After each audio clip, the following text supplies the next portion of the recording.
Guillaume Janton n'a aucun tabou à parler d'argent et l'a une fois de plus prouvé.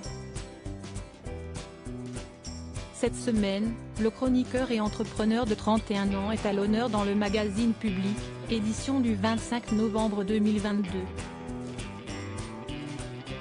Et il n'a pas caché que voir son compte en banque bien rempli à une époque lui a fait tourner la tête. Si est en 2015 que Guillaume Janton a lancé sa première boîte de production baptisée Janton Productions. Depuis, le nombre s'élève à 7, un sujet qu'il avait évoqué à l'occasion d'une interview pour Technicart en septembre dernier. Je démarre en vendant des petits sujets à Énergie 12, C8. Après j'ai commencé à faire des documentaires et des programmes de flux pour France Télévisions, Canal+. Ensuite, en 2019, j'ai monté Kennedy Agency, spécialisée dans l'habillage 3D des émissions, la création graphique, la réalité augmentée. Là on travaille avec Amazon, Netflix, Endemol, TF1. J'ai aussi une boîte de communication pour les entreprises, Blondinet, et un studio d'édition musicale, La Gamme, spécialisé dans les musiques pour la télévision. L'idée étant de maîtriser entièrement la chaîne de production, confiait-il notamment. En outre, Guillaume Janton officie en tant que chroniqueur dans Touche pas à mon poste depuis fin 2020. Et cette année, il a rejoint Virgin Radio pour animer la matinale à la place de Manu Payet. Son morning sans filtre, il le partage avec Diane Lair et Fabien Delettre. Le public l'a donc bien vite compris, son quotidien est plus que chargé. En terminant TPMP à 21h20, je me couche vers minuit.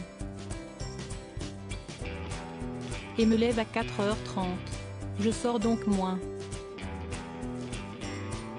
Si est un sacrifice, mais si est un rêve d'enfant qui se réalise, avoue-t-il à Public. Guillaume Janton sans tabou sur l'argent très vite. Guillaume Janton a compris qu'il souhaitait monter ses sociétés et aujourd'hui, il collabore avec une centaine de collaborateurs. Un business qui lui permet d'être richissime à seulement 31 ans. Dans TPMP il a déjà révélé qu'il lui arrivait de dépenser plusieurs dizaines de milliers d'euros. Une déclaration qui n'a pas fait l'unanimité. Quand vous gagnez le salaire minimum alors que vous travaillez dur et qu'une personne dit toucher 20 ou 100 fois plus, ça génère de la frustration. L'argent divise notre société. Quand on en gagne beaucoup, il faut bien le dépenser, le redistribuer et avoir la décence de ne pas s'en vanter sur les réseaux sociaux, poursuit-il auprès de Public. Il assure ensuite qu'il connaît la valeur de l'argent car, lors de son arrivée à Paris, son quotidien était bien différent.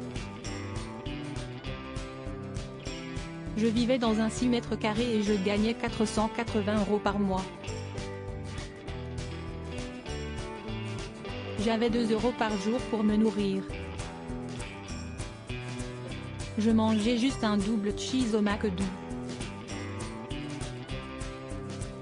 Je connais la valeur de l'argent. Mais quand j'ai commencé à gagner des sous, j'ai tout dépensé, même plus. À 20 ans, je claquais tellement qu'on m'a coupé l'électricité, a-t-il avoué. S'il a déjà confié par le passé qu'il était toujours aussi dépensier, on imagine que depuis, il s'arrête avant de subir le même sort.